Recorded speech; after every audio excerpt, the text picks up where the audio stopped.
What is the state of the Katrina cleanup? What's the latest on that? Well, I'd say we're shifting between phases right now. When I first got down there, we were involved in what I would call the response phase. A lot of urban search and rescue, house-to-house searches, unwatering the city and so forth. We're getting into what I would call long-term theater campaign or siege type activities right now, and that's how you deal with getting people into housing, how you deal with helping the city and the state kind of start setting the conditions for repopulation and reconstruction and longer term public assistance to kind of recreate the parts of the city that were destroyed. You know, I have to ask you, I think you were quoted in Time as saying that the Katrina incident was great. It was a great drill for a weapons of mass destruction kind of scenario playing out. And I thought that that was a pretty dramatic, bold statement to make. And I'm wondering, what in fact are we learning about our ability to handle emergency response based on Katrina? Well, what I meant by that statement was, and I've used this term to describe the event generally, a lot of people think this was a hurricane. I call it a hybrid event. What we had was a city that was impacted by a major hurricane, and that in itself would have been significant, catastrophic on the order of a Hurricane Ivan or Hurricane Andrew. But what you had then was a back flooding of the city when the water that got pushed up to the northwest shore of Lake Pontchartrain came back down when the wind reversed and was driven into canals that caused the back flooding in the city. At that point, in my view, I've termed it the equivalent of a weapon of mass effect that was used on the city without criminality. In other words, it was Mother Nature instead of Al-Qaeda, but what you had was basically a city was taken down, and the biggest issue that came about then was that you had a loss of continuity of government. The government could not function, could not make decisions, could not provide resources, and it raises the issue of how would you manage an event where there was chemical, biological, or nuclear in a city where you lost the ability of the city to govern or even make decisions, which is kind of what happened in New Orleans. And so what are we learning from this experience and the cleanup that we need to do differently in the future? Well, in relation to continuity of government, I think we need to understand what is it we're going to do if we have a city taken out. In other words, for whatever cost, it doesn't matter whether it's a natural disaster or not. How are we going to reconstitute government? How are we going to rebuild the elements of civil society? Some of the problems we're seeing in New Orleans are like the loss of evidence lockers. There are people that were in jail in New Orleans right now that cannot be tried because the people that constitute the court system went other places in the country have not returned. We have issues regarding speedy trial. And that's just in the criminal justice area. If you can imagine how you try and reconstruct how a city operates, where you may not have a population or even a governance structure for the city, I think those are the things we need to work about. It's interesting because I think that Katrina, what do you think it pointed up about the gaps in our government in terms of the capacity to respond? I mean, it's been showcased, for example, that we didn't have the kind of coordination among various levels of government that we should have. First of all, why do you think that occurred, and what would you like to see work differently in the future if we have another event such as this that we have to deal with? Well, you can't always suppose what the gaps are going to be in any particular state because each state has its own emergency management function and each state has a different type of government and then a local government. In the case of Louisiana, they have a very different type of local government. They're parish governments. There's a very different type of relationship between the state and the local folks. And in each particular state and municipality, there's going to be a way that they're going to prepare for an event like this, and some are going to be more prepared than others. I think what you really need is national preparedness standards for municipalities, counties, and states, and some way to certify, maybe through the price of admission for grant money and things like that, that they are taking steps that will allow them to be prepared for an event and even survive an event. And then you need to define what they're supposed to do in relation to the federal government. Right now, when a federal government goes into a state or deals with local municipality, they can't always assume that there'll be the same type of structure and capability in that city. I think raising national standards of preparedness is probably the way to go. And is that really about creating some level of alignment among different levels of government to be more efficient in the future? Well, there's a vertical and a horizontal slice. The vertical slice is what I would call almost a new federalism. What is the role of the federal government post 9/11? In the current environment where information is flowing so rapidly and there's so many different players in these very complex events. And the other one is horizontal alignment, and that's how the federal government itself works across interagency boundaries in an event like this. If you have a military event under Title 10, everybody knows what the National Command Authority is, and it's very clear. It's not clear how you aggregate effort and exert command and control. Homeland Security Presidential Directive 5 and the National Response Plan have gone a long way towards doing that. We need to continue to evolve that. Okay. Certainly the Coast Guard emerged as one of the heroes of this event. Can you talk a little bit about that? A lot has been written about the fact that the Coast Guard operates differently than other branches of the services, and that it has a reputation and culture that is more adept at improvisation and dealing with the moment. I wouldn't say it's improvisation, although that's a good part of it. I would say it more has to do with our operational model. It focuses on autonomy of field commanders.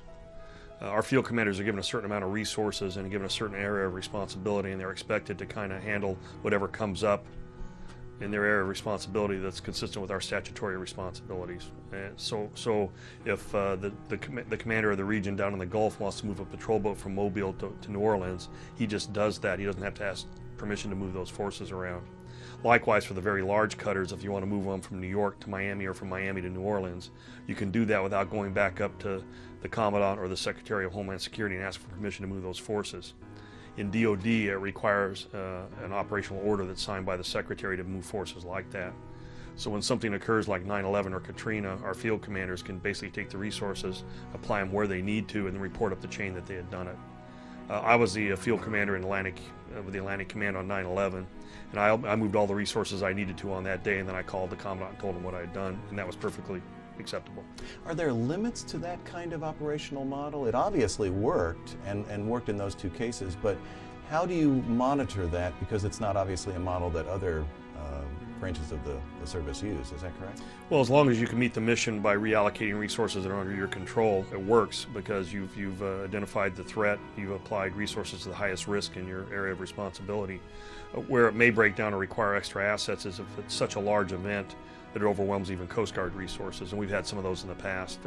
A couple of the exoduses from Cuba and Haiti, the Exxon Valdez, grounding, those types of things where we may go and seek other resources to assist us, but most of the time, for generally all the operations we encounter, we have the resource base if we can just allocate it the most efficient way.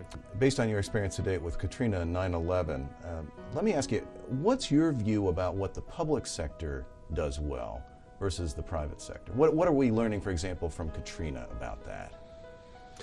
Well, I think we're redefining what it is the federal government's role should be in one of these things. And as I said earlier, I think there's almost a new federalism being defined here. What is the role of a municipality and a state? What is their responsibility to be prepared? Quite frankly, what is individual responsibility to be prepared? If you look at what happened recently in Hurricane Wilma that came ashore in Florida, less than 24 hours after that event, we had people that needed ice, food, and water. I think there's a certain expectation that if something happens, you ought to be able to survive for 3 days in your own house. And it kind of builds from there all the way up. What should the city be expected to do? And I think at the federal government level, I think we ought to be looking if there is going to be federal money flowing to cities, there ought to be some standards for preparedness and things that they're required to do that makes it easier for us to interact with them and makes them more resilient as communities. And how do we start that conversation? Does the media need to take it on, or how do we do that? We've already started it. We've made compliance with the National Incident Management System, the National Response Plan, a price of entry to get certain types of grant money. And I think that's the way we got to do it. There's got to be a little bit of a carrot and a stick. You know, we all need to be able to act under the same command and control structures when something happens.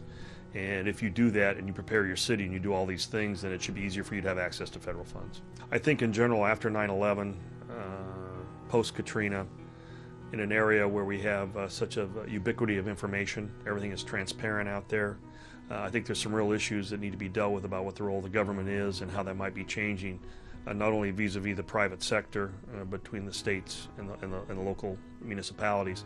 Some problems are going to be so complex that they can't be dealt with on a local level. If that's the case, then we need to reach some kind of consensus of how we're going to deal with it. We need to work to do that. In some other cases, maybe it's not a government issue anymore. Maybe the private sector needs to get involved. What do you find is critical in terms of managing and leading people through times of crisis and change? Well, I think you need to create unity of purpose and unity of effort. Everybody's got to sign on that we're all agreed we're going to do this together, and you got to create that common purpose and a common vision. And usually it's out there, usually it's present in everybody, but they don't recognize it. One of the terms I used when I arrived in New Orleans, and I've used it on other occasions, there was a twist on Bush 41's line about 1,000 points of light. That's all well and good, but at certain times you need to take 1,000 points of light and make it a laser beam. And when we got down to New Orleans, it wasn't a question where anybody was trying to do the right thing. It was a question, are we doing the right thing in the same direction together? And sometimes you just need to have somebody stand up and say, this is where we need to go, and we need to do it together. And sometimes it takes nothing more than defining the goal, and the fact that that's your intentions, and everybody lines up behind it, because everybody wants to do the right thing when something's going on. When you got down to New Orleans, any surprises? Anything you weren't expecting, or that you realized early on, hey, I didn't know this, you know, and did you have to adapt at all in the moment?